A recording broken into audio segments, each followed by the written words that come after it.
डोंबिवली शहरातील आयरेगाव परिसरातील टावरीपाडा येथे सध्या भीषण पाणीटंचाई निर्माण झाली असून नागरिकांचे हाल होत आहेत. दररोजच्या पाण्यासाठी रहिवाशांना अक्षरशः वणवण भटकावे लागत आहे. अनेक ठिकाणी महिला आणि ज्येष्ठ नागरिक कामावर जाण्याआधीच पाण्याच्या शोधात भटकताना दिसत आहेत. टावरीपाड्यातील परिस्थिती इतकी बिकट झाली आहे की काही कुटुंबांना पिण्याचे पाणी विकत घ्यावे लागत आहे.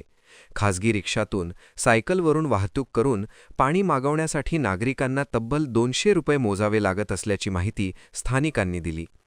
वाढत्या खर्चामुळे सर्वसामान्य कुटुंबांचे आर्थिक गणित कोलमडले आहे. डोंबिवलीसारख्या शहरात गावखेड्यांप्रमाणे परिस्थिती निर्माण झाल्याने नागरिकांमध्ये नाराजी व्यक्त होत आहे. नियमित पाणीपुरवठा न झाल्याने घरगुती कामे, शाळकरी मुलांचे शिक्षण तसेच नागरिकांचे दैनंदिन जीवन विस्कळीत झाले आहे. दरम्यान या समस्येबाबत स्थानिक नगरसेवक मंदार टावरे यांनी सांगितले की काही भागात तांत्रिक अडचणींमुळे पाणीटंचाई निर्माण झाली आहे. लवकरच अंतर्गत जलवाहिनीचे जाळे सुधारून सर्व भागांना सुरळीत पाणीपुरवठा करण्यात येईल असे आश्वासन त्यांनी दिले.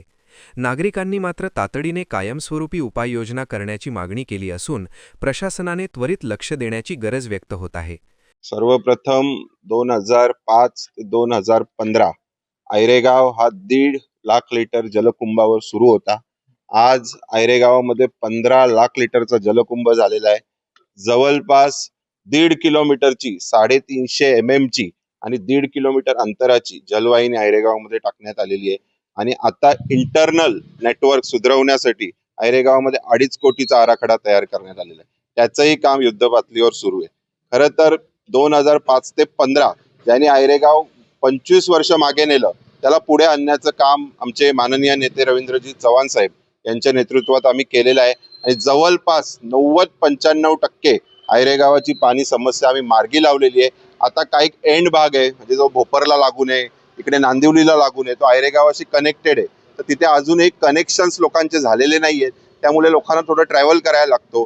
त्या भागात जरी तो आपला वॉर्ड नसला तरी तिथेही आम्ही नवीन जलवाहिनी टाकण्याचा आमचा प्रयत्न सुरू आहे. नक्कीच जलकुंभ आता सुरू झाल्या आम्ही तिकडेही लाईन्स टाकणार आहे. त्या भागाला देखील आम्ही पाणी पुरवठा करणार आहे. ते सांगतोय की 2015च्या आधी अधिकृत नल जोडण्या आयरेगावमध्ये 200-250 होत्या. आज जवळपास 1650 कनेक्शन अधिकृत आहेत.